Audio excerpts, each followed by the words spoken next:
Dans un petit village oublié entre les collines arides du nord, vivait une jeune femme nommée Myriam. Depuis 12 longues années, elle souffrait d'une maladie que les médecins ne pouvaient expliquer. Son corps s'affaiblissait, mais plus encore, son cœur se remplissait de tristesse. Chaque nuit, elle levait les yeux vers le ciel et murmurait « Seigneur, m'as-tu oublié ?» Les villageois parlaient d'elle à voix basse. Certains disaient que c'était une malédiction. D'autres affirmaient que Dieu l'avait abandonnée. Mais Myriam, malgré ses larmes, gardait une petite flamme d'espérance. L'arrivée de l'homme de foi. Un jour, un prédicateur arriva au village. On racontait qu'il parlait avec la puissance du Saint-Esprit. Il ne portait ni or ni vêtements luxueux, mais dans ses yeux brillait une paix surnaturelle. Le soir même, une foule se rassembla sous une grande tente éclairée par des lanternes. L'air était chargé d'attente. Myriam, faible mais déterminée, se fit porter jusqu'à l'assemblée. Le prédicateur ouvrit la Bible et déclara d'une voix forte « Jésus-Christ est le même hier, aujourd'hui et éternellement. Ce qu'il a fait, il peut encore le faire. » À cet instant, quelque chose vibra dans le cœur de Myriam. Le moment du miracle. Alors que la prière commençait, le prédicateur s'arrêta soudainement.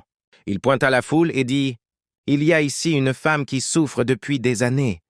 Le Seigneur me montre qu'il l'a guérie maintenant. » Le silence tomba. Myriam sentit une chaleur parcourir son corps. Une force qu'elle n'avait pas ressentie depuis des années envahit ses membres. Ses doigts, tremblants, commencèrent à bouger. Elle se leva seule, sans aide. Un cri éclata dans la tente. Les larmes coulèrent. Certains tombèrent à genoux. Myriam leva les mains vers le ciel. « Je suis guérie !»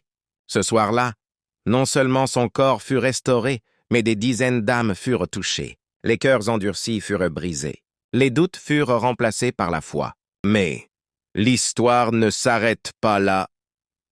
Quelques semaines plus tard, une sécheresse frappa le village. Les puits se vidaient. Les récoltes mouraient. La peur revenait. Le prédicateur était reparti. Mais cette fois, Myriam ne pleurait plus. Elle rassembla les habitants et déclara « Le Dieu qui m'a guéri est le Dieu qui pourvoit. Prions !» Tous se mirent à genoux sur la terre sèche. Le ciel était clair, aucun nuage. Soudain, un vent se leva, puis un grondement. Les premières gouttes tombèrent. Ensuite, une pluie abondante se déversa sur le village. Les enfants riaient sous l'averse. Les anciens pleurèrent de reconnaissance. Le miracle ne concernait plus une seule personne, mais toute une communauté. Le message, parfois, ta nuit semble longue. Parfois, le silence de Dieu te fait douter. Mais le miracle peut naître dans l'instant où ta foi refuse d'abandonner. Ce n'est pas fini. Ton histoire peut changer.